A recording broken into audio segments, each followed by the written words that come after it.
Una vez más, el programa Implacable nos convoca, como todos los domingos, aquí por C9N, canal de televisión. Hoy tenemos la presencia del viceministro de Tributación, el doctor Óscar Orué, a quien le saludamos. ¿Qué tal, viceministro? ¿Cómo estás? Buenas noches, Rodolfo. Un placer poder compartir contigo esta mesa implacable y realmente honrado de la invitación. No esperaba y bueno, creo que vamos a estar hablando de muchos temas.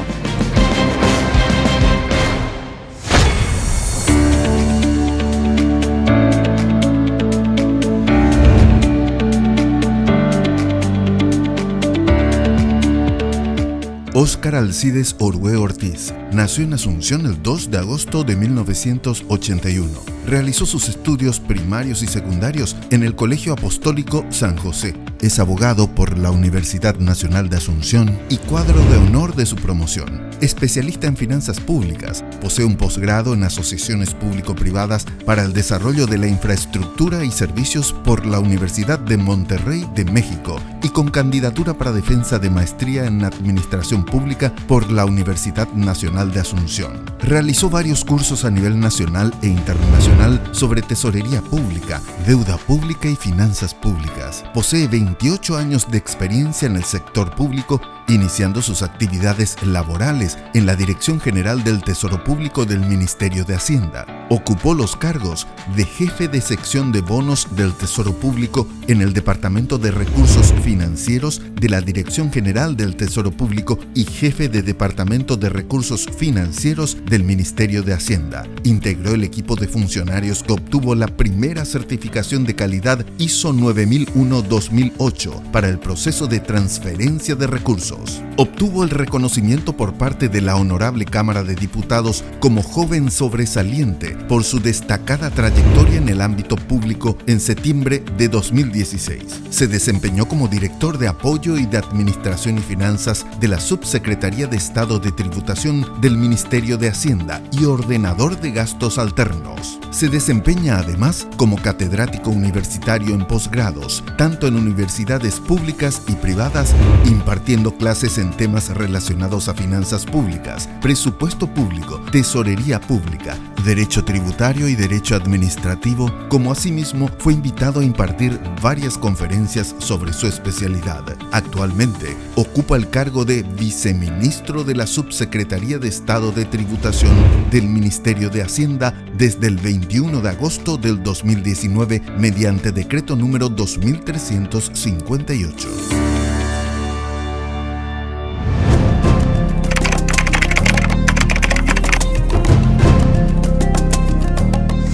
Realmente honrado y privilegiado con tu presencia y queremos hacer un repaso de varios temas y empezar con tu carrera. ¿Cómo llegaste a viceministro teniendo en cuenta que estuve leyendo y ahondando en tu perfil? Y vimos que a los 11 años ya ingresaste al Ministerio de Hacienda, ¿es así, verdad? Sí, empecé en julio, justamente ahora se cumplen 28 años, julio del año 1993, ingresé como ordenanza, me nombraron. Y mucha gente me pregunta, ¿y cómo puede ser? Era menor de edad y todo eso. La ley laboral justamente en diciembre de 93 salió y ahí se establecía que a partir de 14 años se podía trabajar. O sea, no había un mínimo, ¿verdad? Con autorización de los padres, lógicamente. Y bueno, empecé a los 11 años. La ventaja que en ese tiempo también mi mamá ya trabajaba ahí. Entonces yo era como que me iba a trabajar con ella, me ocupaban, ¿verdad? Y después un día una autoridad ahí me pregunta si quería trabajar, le dije que sí, y me nombraron, ¿verdad? Y ya empecé a trabajar desde ese momento. ¿Cuáles son las direcciones por las cuales pasaste y cuánto tiempo te quedaste? Haciendo un repaso, si no vamos a estar 11 años aquí en el programa. Y estuve mucho tiempo, muchos años, en la Dirección General del Tesoro Público. Empecé ahí como ordenanza, estuve hasta el 2005 más o menos ahí. Primero como ordenanza, después cuando cumplí 18 años ya empecé a hacer trabajos técnicos, ¿verdad? Hacía conciliación bancaria, ¿verdad? Porque nosotros manejábamos todas las cuentas en el Banco Central del Paraguay y bueno, ese era el trabajo que hacía. Y después me ofrecieron ir a una dirección que se llamaba Normas y Procedimientos en el 2005. Ahí ya empecé como jefe de sección de análisis organizacional, era el área, y estuve hasta el 2009. 2009 vuelvo al Tesoro Público porque justamente hubo cambio de gobierno y me ofrecen ser jefe de una sección que era bonos del Tesoro y ahí trabajé un tiempo.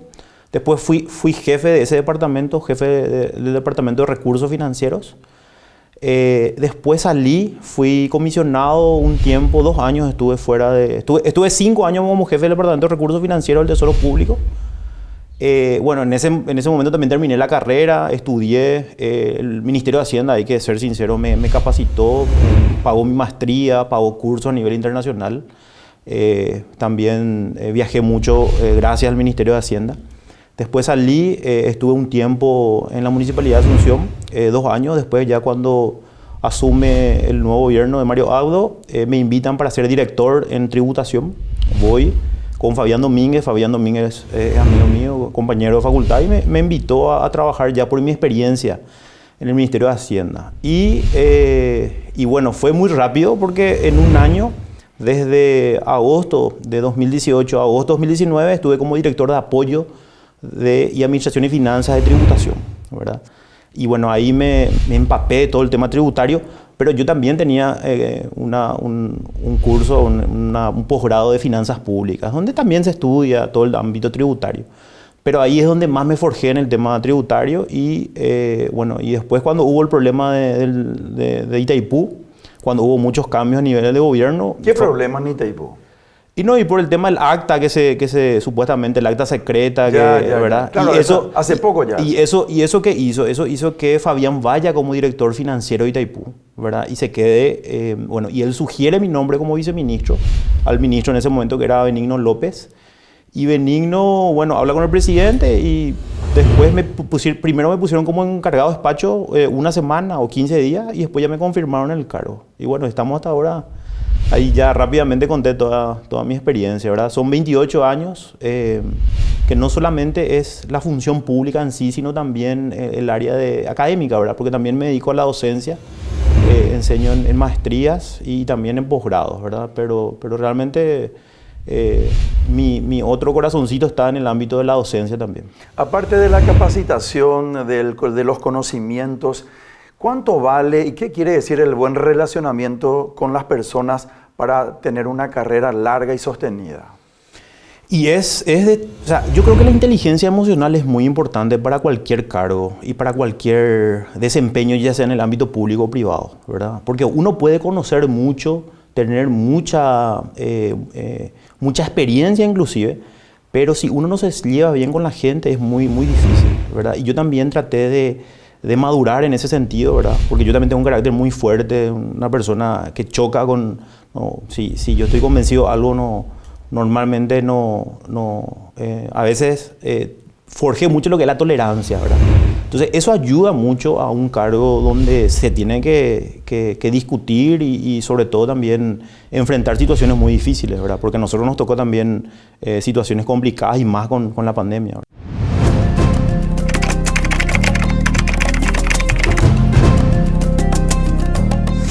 Vos sabés, Oscar, que siempre hablo con las autoridades y juntos hacemos esta reflexión.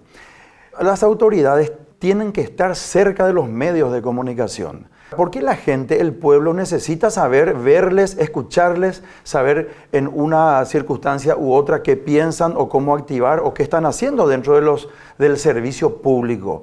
Dicho esto, tengo que decirte que no conozco otro viceministro de tributación, hablando específicamente con tan buen contacto con la prensa y los medios de comunicación. No quiero hablar de la o de los ausentes, ¿verdad? Pero gente que te antecedieron, y no hablo precisamente de Fabián, sino que a lo mejor de otra persona, no tenía absolutamente contacto con la prensa, con los medios de comunicación y no sabíamos casi nada, ¿verdad? Entonces no hablamos ni bien ni mal, ¿verdad? Sino que de la persona específicamente o de sus funciones, sino que del mal relacionamiento con la prensa y por ende de la mala comunicación o la nula comunicación.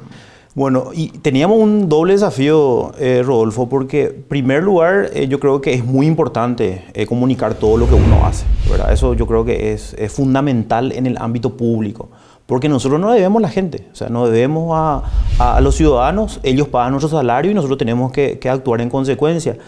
Pero es muy importante, ¿verdad?, el espacio también que da los medios, porque justamente en una reforma tributaria, muchos me decían, pero qué Figuretti, ¿por qué estás tanto en los medios?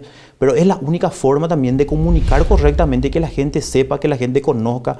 Y me toca, ¿verdad?, cuando viajo al interior o cuando salgo, la gente me saluda y conoce el esfuerzo que estamos haciendo de la administración pública y te da aliento, te felicita, te dice fuerza, confiamos en tu trabajo, ¿verdad? Y eso a uno le pone muy contento porque ve el resultado, no solamente en la recaudación, ¿verdad? Porque uno puede recaudar y le puede ir bien, pero lo que vos mencionás creo que es muy importante porque, como digo, uno le debe a la gente, porque nosotros somos servidores públicos, ¿verdad? Siempre lo menciono, ¿verdad? Y eso es muy importante. Y sobre todo comunicar correctamente. Y comunicar correctamente es tratar de hacer lo más sencillo posible. Porque si hablo en términos técnicos, probablemente la gente va a cambiar de canal y no va a querer escuchar ni querer ver nada. Ni tampoco la soberbia, ¿verdad? Porque cuando uno es autoridad cree que está por encima de todo y no debe ser así tampoco.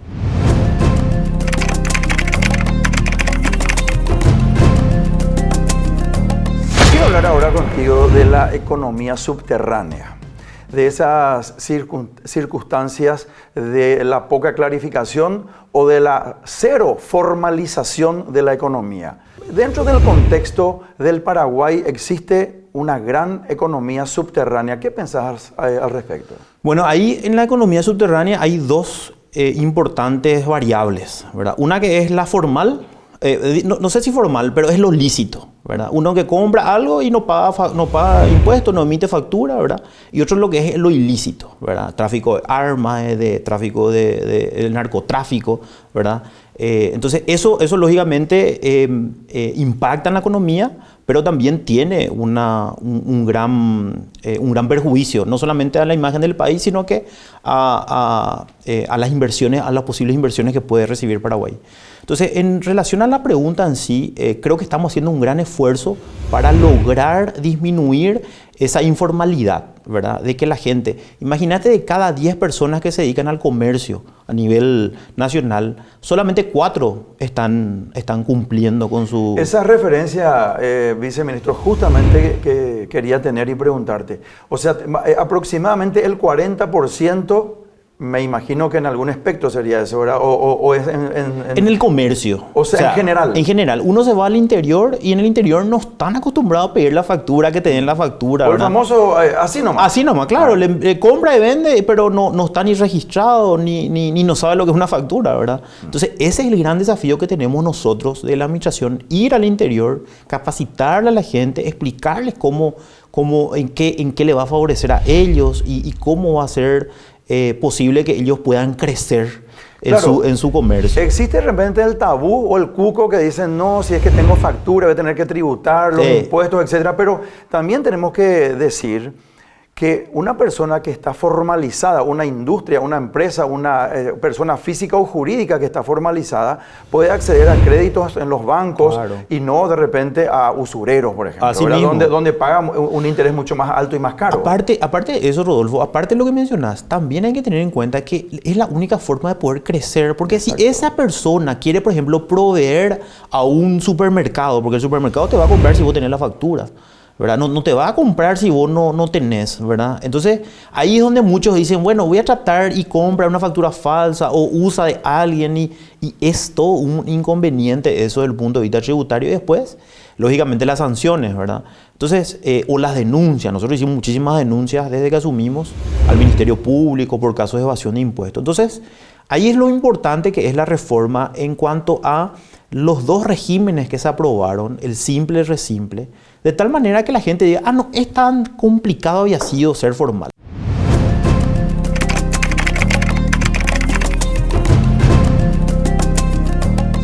¿Cuándo se aprobaron y de qué se tratan esos regímenes?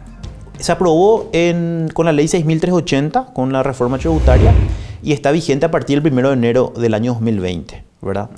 Hay que tener en cuenta que ahí, por ejemplo, te doy un ejemplo muy sencillo. Un pequeño comerciante antes tenía que hacer 13 declaraciones juradas en el año. Cada mes tenía que declarar y después al año siguiente una declaración más, que es de la renta y el IVA mensualmente. Pero por ejemplo, si es pequeño y si no factura más de 80 millones de guaraníes en el año, entonces no hace falta que pague IVA, ¿verdad? Eso por ejemplo la gente no sabe todavía, ¿verdad? Entonces uno tiene el resimple, tiene su boleta legal y le vende. Vos por ejemplo si compras de un resimple, Rodolfo, vos usás para tu IRP, para deducir. ¿Y por qué no hace falta que, disculpame que te interrumpa, pero para ahondar en mayores detalles, ¿por qué no hace falta que paguen IVA? Y porque son ese estrato más pequeño, ese emprendedor. ¿Hasta qué monto dijiste? Hasta 80 millones de guaraníes al año, ¿verdad? O sea, sí, de facturación. De facturación, de venta, ¿verdad? ¿Qué sé yo? Puso un local de venta de bebidas, por ejemplo. ¿Verdad? Famoso, ponen en frente de su casa, qué sé yo, vende hamburguesa, vende lomito. ¿Y cómo ¿verdad? se formaliza esa? Se formaliza inscribiéndose en la página web de tributación, en el resimple, ¿verdad? Tu foto, tu cédula, vos tenés que salir con la foto al lado, ¿verdad? Envías esa foto y ya no haces ninguna otra gestión, ya está inscrito.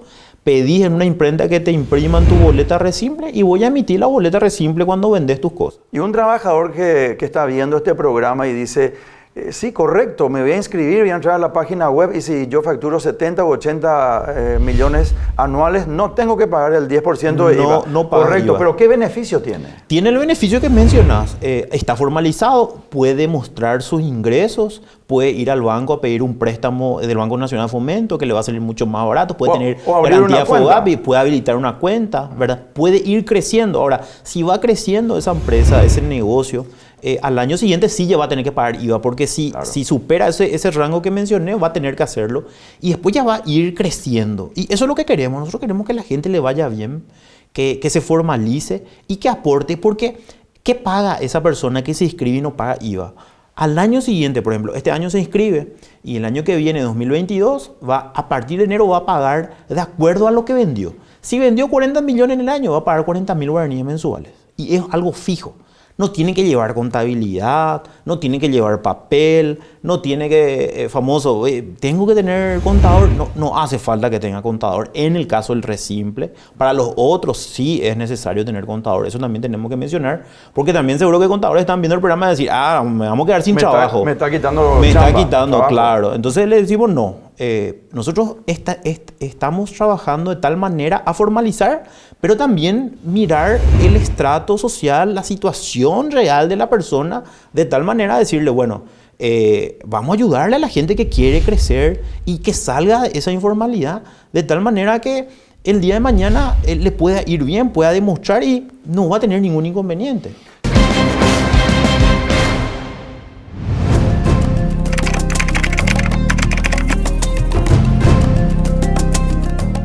Claro, pero por sobre todo lo que tenemos que tener, viceministro, es conciencia. Así mismo. Vos, me imagino, habrás viajado al extranjero y varias veces.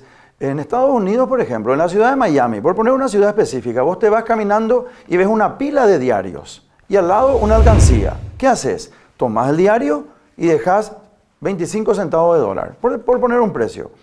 ¿Qué pasa si dejamos acá en una esquina 150, 200 diarios? O sea, quizás a lo mejor a alguien se le atreva la mala idea de tomar e irse, ¿verdad? Claro. Entonces, resulta que la formalización tiene como base fundamental la conciencia. Y eso es lo que también tenemos que llegar a comunicar y convencerle y hacerle saber a la gente, a la ciudadanía, que la formalización conviene porque nos conviene a todos, porque todos queremos un país más en serio, porque nosotros queremos brillar de mejor forma para nosotros, nuestros hijos y nuestros nietos. Claro, por eso que yo siempre digo, esto en la función pública, en todas las actividades que hacemos, es de a dos la cuestión. O sea, nosotros le exigimos a los diputados, senadores, a todas las autoridades que sea mejor, pero también nosotros tenemos que decir qué hacemos para que se beneficie todo el país. Tenemos que cambiar esa cultura del así nomás, del payante, del que uno más vivo es el que sale adelante. Y yo creo que eso, dentro de lo que es la educación, vamos a poder conseguir que eso vaya mejorando. Y eso que mencionas me parece fantástico, Rodolfo, porque está en nosotros cambiar. O sea, nosotros tenemos que tener esa conciencia de que haciendo lo correcto, no cruzar luz roja, no tirar la basura de cuando estamos yéndonos en el vehículo o estamos en el colectivo y no tirar la basura, yo creo que por ahí viene el tema de ir mejorando y que todos como país vayamos en una situación mucho mejor de la que hoy estamos.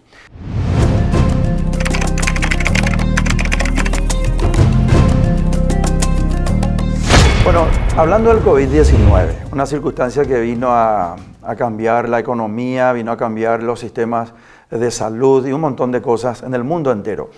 Desde marzo del año 2020, que nos enterábamos que existía el COVID-19, la pandemia. ¿Cómo afectó eso a la economía en el Paraguay, específicamente al Viceministerio de Tributación? Bueno, tuvimos caídas de recaudación muy importantes. El pico que tuvimos fue en abril del 2020, donde más del 50% se dejó de recaudar, ¿verdad? Y tuvimos que hacer muchas medidas de flexibilización. Tuvimos que trasladar vencimientos. Ahí sí establecimos intereses ceros de financiamiento, exoneración de multas por contravención.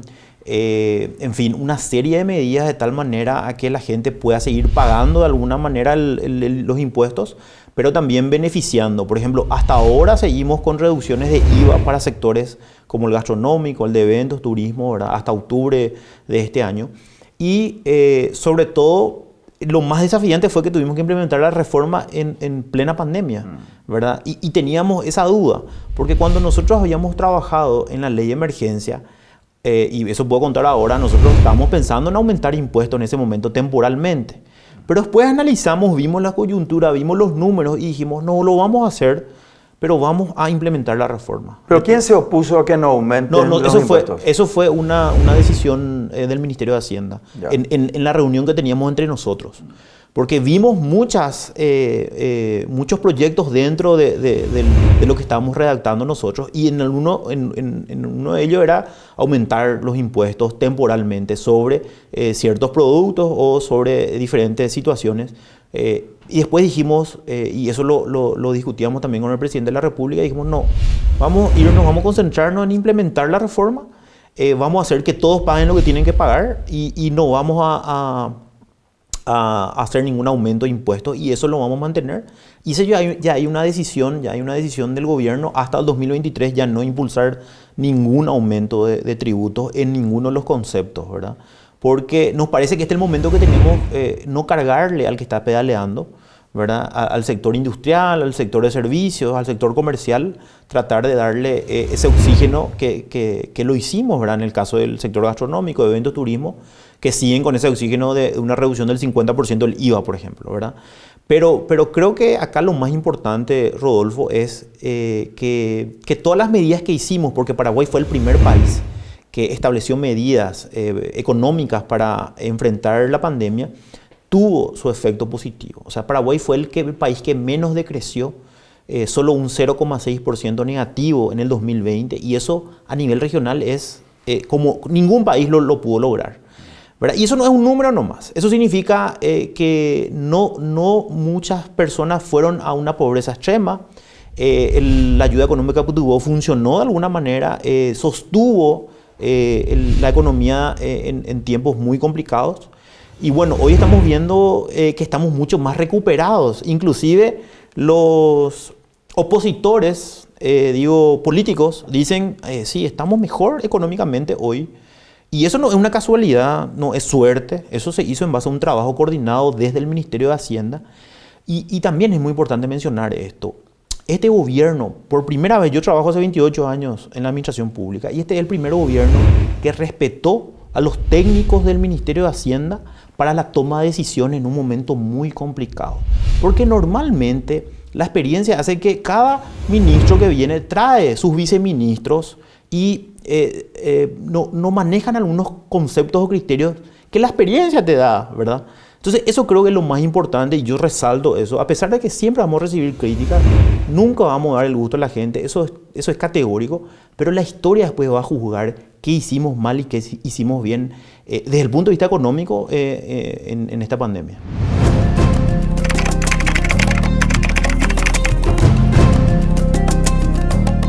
Cuando el viceministerio a tu cargo, en este caso específicamente, tiene y se realizan metas por trimestres, semestres, anuales, etcétera. ¿Cómo subsidia posteriormente después de una pandemia? O sea, ¿cómo restablece las metas no cumplidas? ¿De dónde se subsidia para cumplir metas posteriores después? Nosotros nos comparamos con el 2019, que es un año prepandémico. Y si hacemos la comparación con el 2019 y con el 2018, estamos mejor que esos años. ¿A qué se debe eso? Y uno se debe a la reforma propiamente porque hoy hay sectores que pagan más. O sea, ¿quiénes son los sectores que pagan más? El sector agrícola y pecuario paga más impuestos.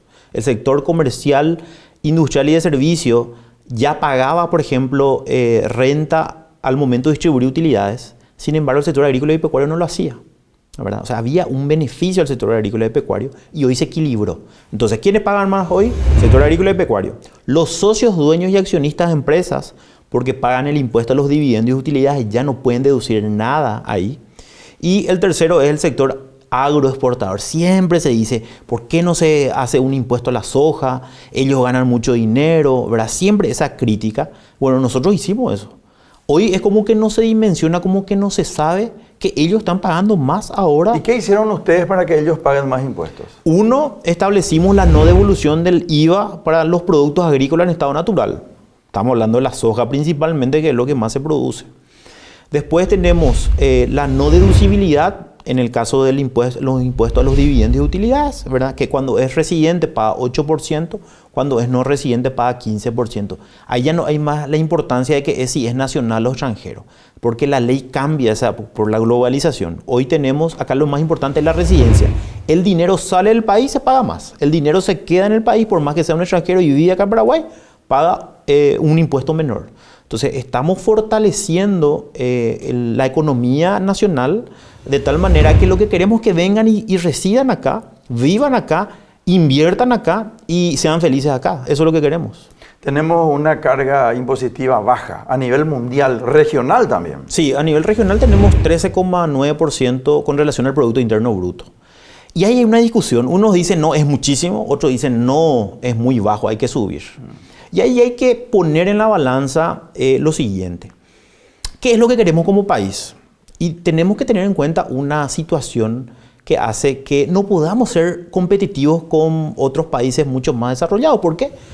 Por nuestra situación de mediterraneidad. O sea, nosotros tenemos que tener en cuenta eso para poder decidir acerca de los impuestos.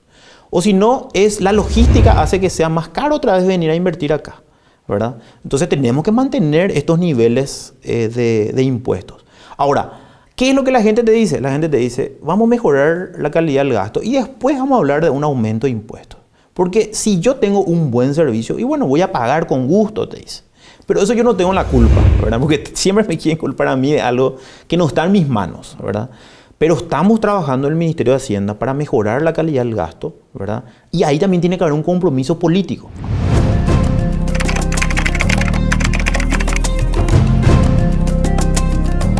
Cuando vos hablas de calidad del gasto, ¿qué nos explicás con respecto a eso para ahondar en mayores detalles? Te explico así sencillamente. El mejor administrador en la función pública es el que ejecuta todo su presupuesto. Eso así es como se mira, ¿verdad? No importa cómo ¿En qué? Ah. Y siempre cuento una anécdota. Digo, un administrador una vez me dijo, yo llegué al 90% de mi ejecución presupuestaria. No sé nomás dónde poner los aire acondicionados que compré, me dice. ¿Y para qué compraste? Le digo, no, pero estaba en mi presupuesto, te dice. Entonces, la calidad del gasto, ¿qué es? Es establecer un indicador y decir, bueno, lo que yo gasté, ¿cómo qué valor público tiene? Mejoró la calidad de vida del paraguayo, mejoró la educación, mejoró la salud, mejoró la seguridad. Eso es lo que tenemos que medir, ¿verdad? En la calidad del gasto. Y no importa cuánto gastaste, porque si nosotros hacemos un cálculo de la educación en los últimos 10 años, se cuadruplicó el presupuesto de educación, pero ¿y mejoró la educación? No mejoró absolutamente. Entonces, ese es el desafío que tenemos, Rodolfo. O sea, mejorar la calidad del gasto es que cada guaraní que vos gastes se vea el resultado, se vea en qué impacta no solamente en la economía, sino que en el bienestar de la gente.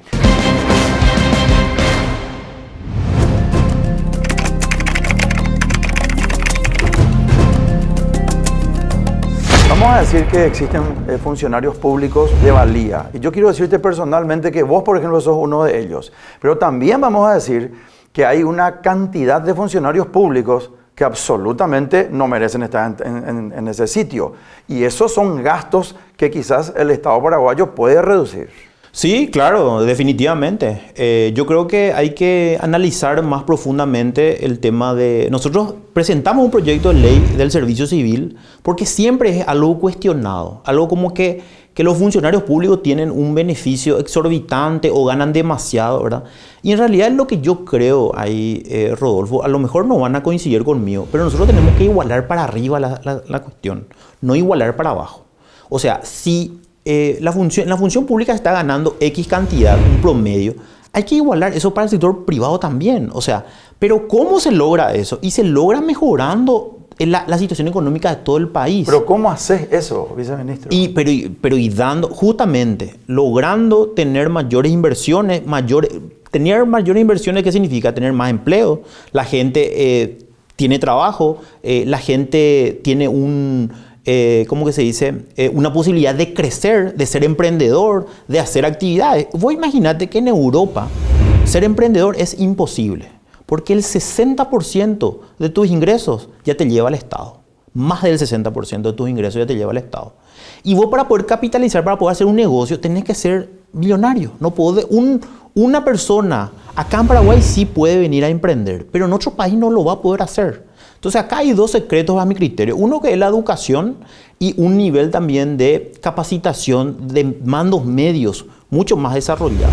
Aquí van a venir en Paraguay personas de otros países, van a no sé si forrarse, pero van a desarrollarse si tienen la capacidad intelectual y el conocimiento, la educación, ¿verdad? Ahí yo creo que radica nuestros próximos 20 años como país. ¿Y cómo se cambia eso? O sea, ¿cómo se llega a la circunstancia de tener más emprendedores, de que se vaya para arriba, como decís, el tema de la igualdad entre el sector público y privado? O sea, ¿cómo se garantiza, cómo se coordina eso? A ver, quiero ser claro acá, claro con respecto al tema. Hay que corregir las inequidades que hay en el sector público, eso definitivamente. Hay que poner salarios de acuerdo a la responsabilidad y de acuerdo a el conocimiento. Porque lo que sucede en la práctica es que uno entra a la política para poder acceder a un cargo público porque es más fácil y gana más. Está politizada. El clientelismo. Sí. El clientelismo hace que... el sector público está politizado. Esa es una obviedad. Exactamente. Entonces, ¿qué es lo que tenemos que lograr? Tenemos que institucionalizar cada institución. ¿Qué significa eso?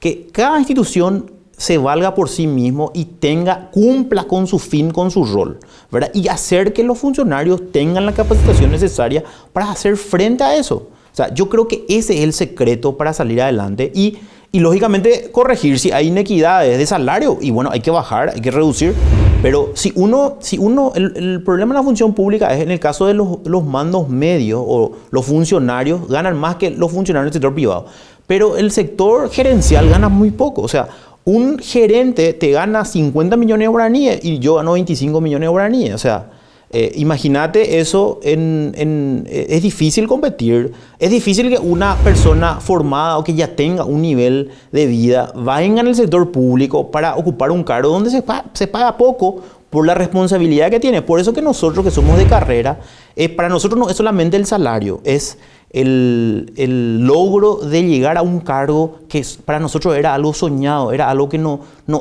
iba a ser posible, que solamente vos podías lograrlo si te metías en la política. Hoy se cambió eso, se rompió eso en organismos técnicos como el Banco Central del Paraguay, Ministerio de Hacienda, y bueno, creo que eso es un logro que se consiguió en el ámbito público.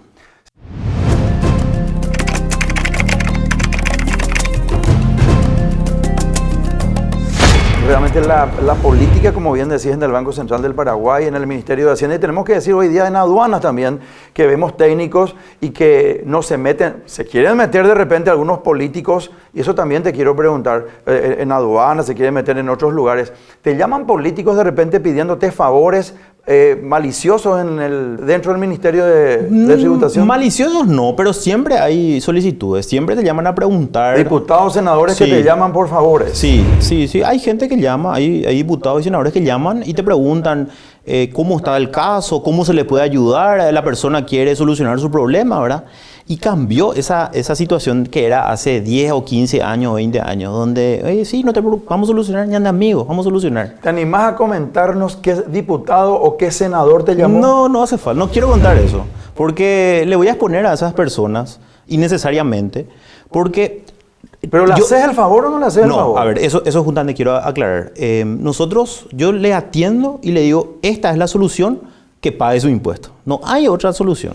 O sea, no es que, bueno, vamos a tratar de que no pague. Eso no existe y eso no va más a existir, ¿verdad? Y eso ya cambió yo creo que desde el 2000, empezó el 2005 más o menos a cambiar eso en el Ministerio de Hacienda, porque hubo un cambio muy importante en lo que es tributación propiamente. Antes estaba el inspector que se iba y vos veías su condición de vida, era un nivel de vida impresionante y solamente un salario mínimo tenía. ¿Cómo iba a poder tener eso?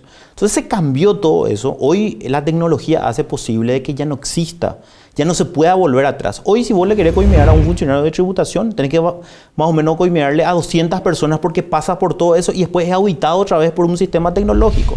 ¿Y quiénes nos auditan a nosotros?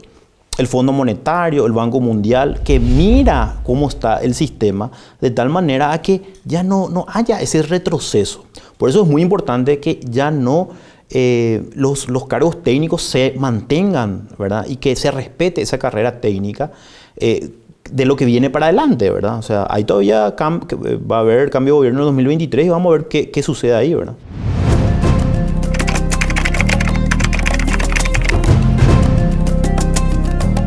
Viceministro, aparte del Departamento Central, ¿habrían otros gobernadores con facturas clonadas? ¿Otros departamentos? No sé, eso no quiero afirmar, Rodolfo, pero sí lo que creo es que el proceso de utilización de recursos a través de la transferencia a ONG tiene que ser más exhaustivo, tiene que haber un control más exhaustivo y no tratar de ejecutar rápidamente y buscar cualquier alternativa, porque acá hay que tener en cuenta de que la tecnología ya no va a ser posible, con todo lo que estamos implementando, ya utilizar ese tipo de facturas en el futuro.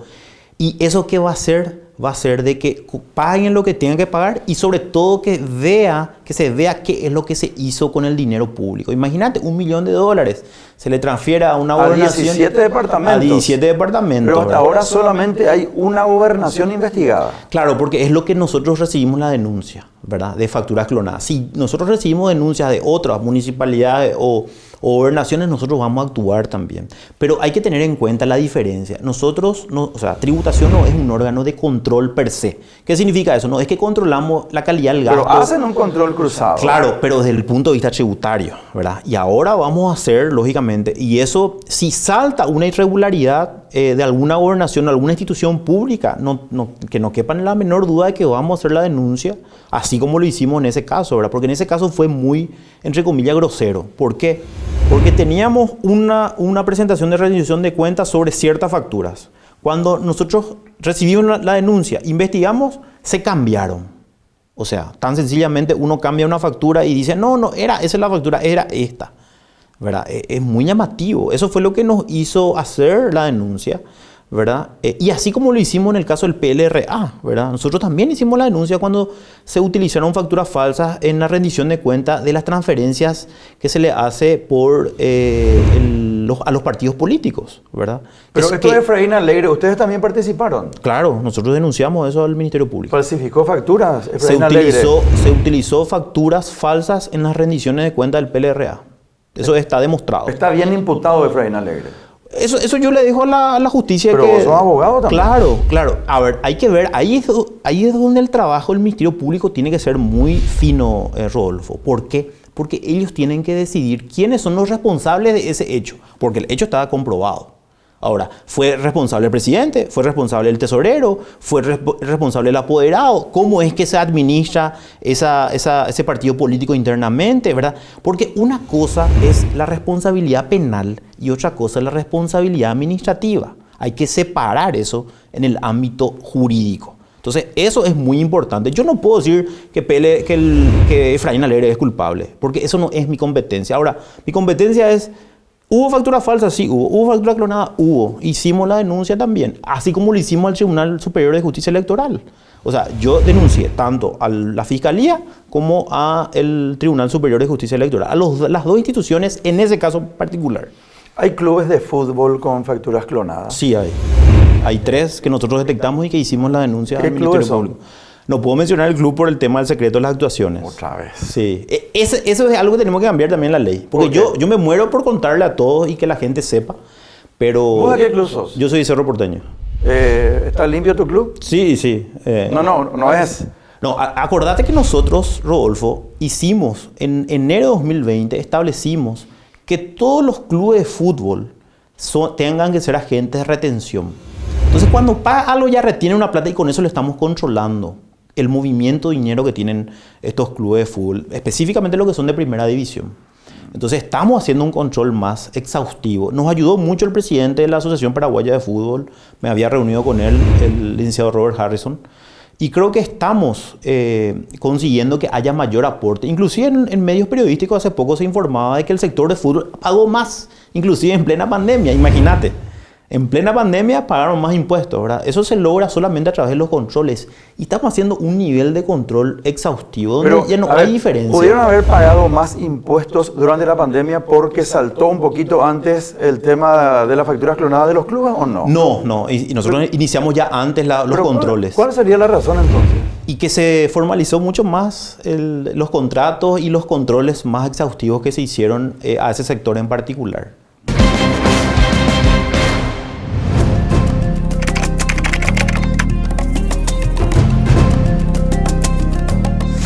En agosto próximo, la firma electrónica calificada, ¿va a existir? ¿Eso es así? Nosotros estamos desarrollando un sistema de tal manera que todos los contribuyentes tengan su firma digital, ¿verdad? Y nosotros le vamos a dar gratuitamente esa firma a todos los contribuyentes. ¿En qué consiste eso? Y que directamente vos tengas tu usuario y tu contraseña y que el sistema directamente ya reconozca eso como válido y ya eso es intransferible.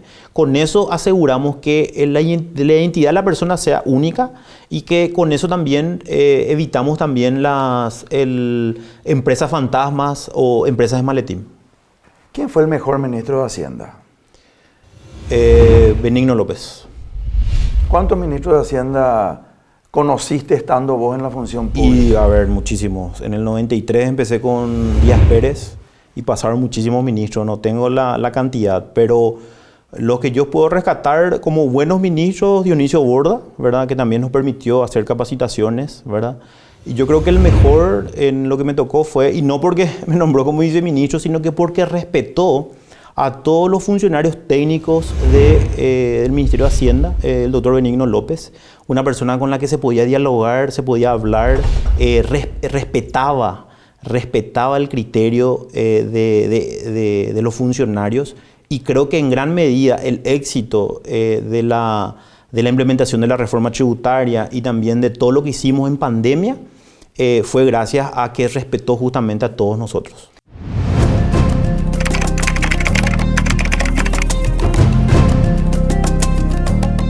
Pero le nombraste al exministro Dionisio Borda. Él hizo realmente una transformación dentro del Ministerio de Hacienda durante el periodo presidencial del doctor Nicanor Duarte Frutos. Sí. Dicho esto, él también es uno de los integrantes de CADEP, que sacó un informe respecto al impuesto de los tabacaleros, diciendo que evadían millones y millones de dólares anuales. Creo que eran 300 millones de dólares.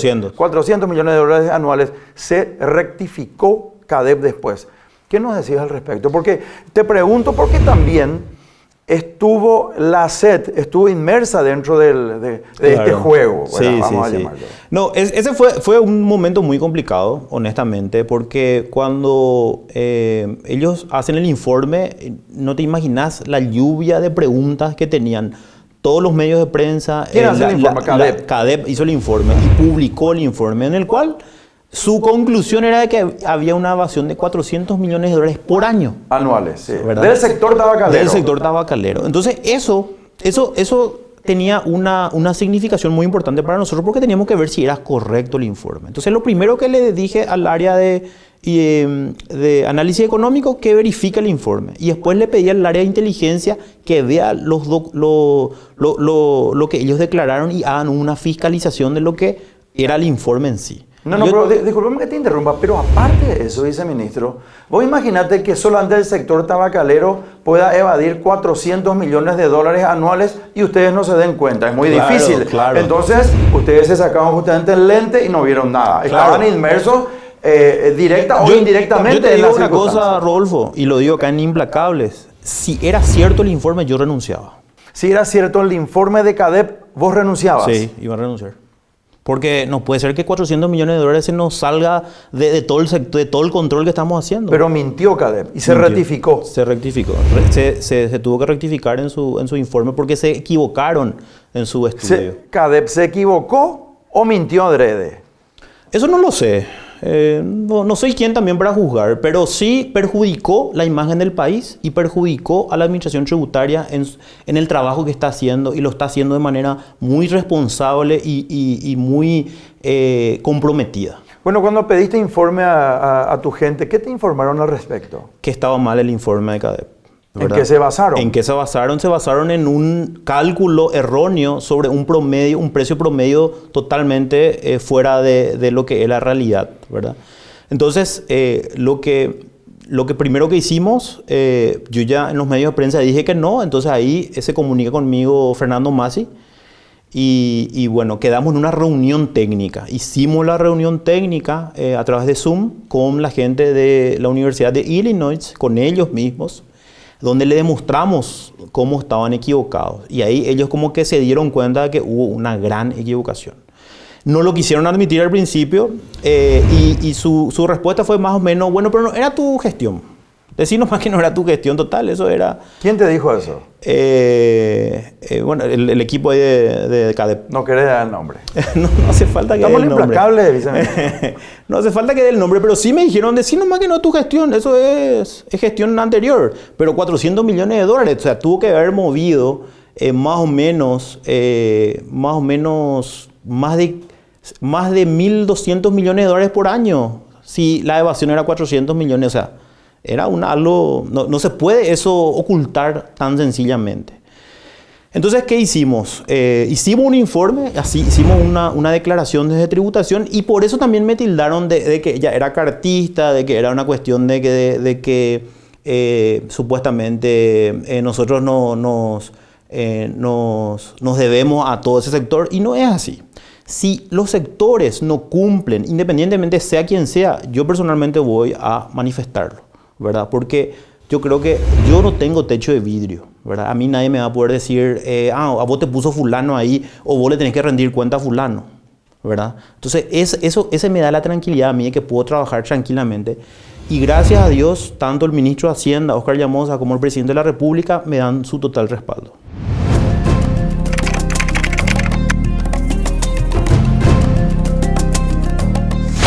Bueno, en este último bloque de emociones, te quiero hacer unas preguntas y que me contestes en forma escueta, en forma cortita. ¿Cómo te ves de aquí a 10 años? Esa es una gran pregunta. Todavía no tengo definido porque creo que va a depender mucho de lo que pase en el próximo gobierno. ¿Quién es la persona más importante de tu vida? Mi hija. ¿Cómo se llama? Camila. ¿Qué significa ella para vos? Y es todo. ¿Cuántos años tiene Camila, me dijiste? 13. 13 años. ¿Te emociona cuando hablas de Camila? Nosotros que somos padres vivimos, soñamos, anhelamos y existimos. Y lo más importante considero que es dejarle un legado a nuestros hijos. Vos pensás igual, ¿verdad? Sí, por supuesto. Yo creo que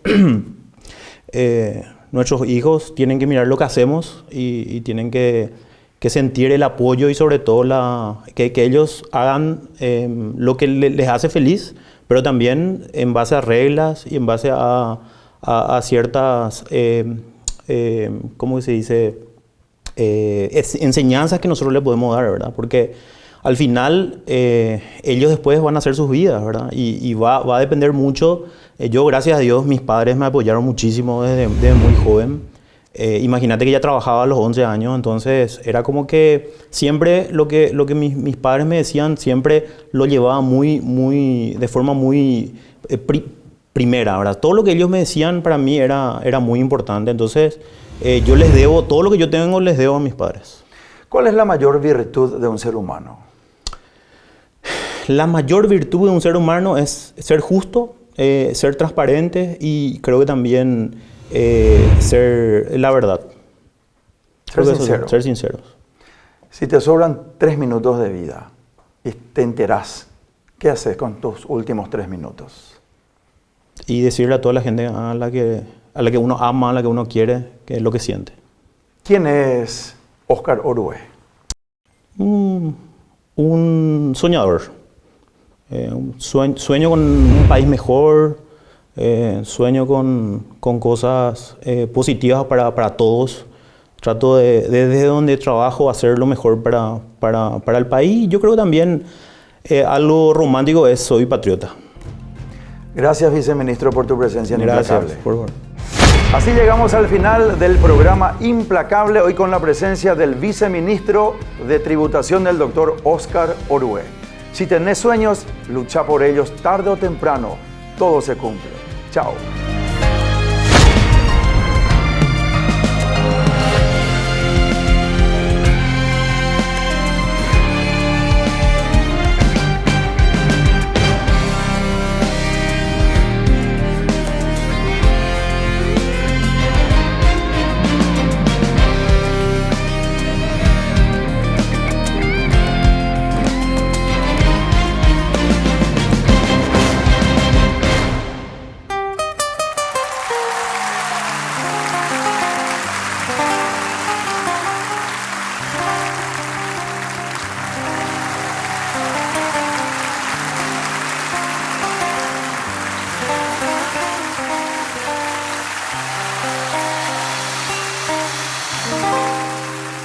Te voy a cambiar el nombre para guardar el secreto, porque te amo y me amas y a alguien debemos respeto. Te voy a cambiar el nombre en base a lo que has traído. Ahora te llamarás Gloria, lo tienes bien merecido. Y hemos de darnos un beso, encerrados en la luna. Secreto amor, te confieso, te quiero como a ninguna. Y puedo cambiarte el nombre, pero no cambio la historia. Ay, te llames como te llames, para mí tú eres la gloria. Eres secreto de amor, Secreto, eres secreto de amor, este secreto, eres secreto de amor, secreto, eres secreto de amor.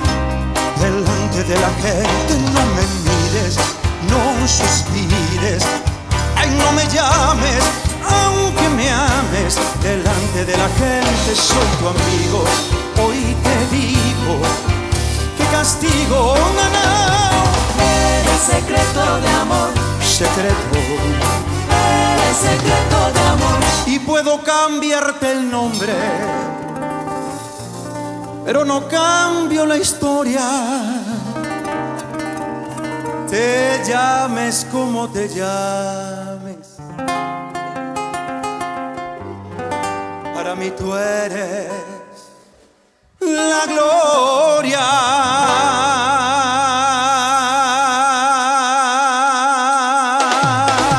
Eres secreto de amor, Encarnación, eres secreto de amor, encarnación. encarnación. Eres secreto de amor, hay gente linda. Eres secreto de amor, encarnación. Eres secreto de amor, Hay gente linda. Eres secreto de amor, felicidades. Eres secreto de amor, felicidades. Eres secreto de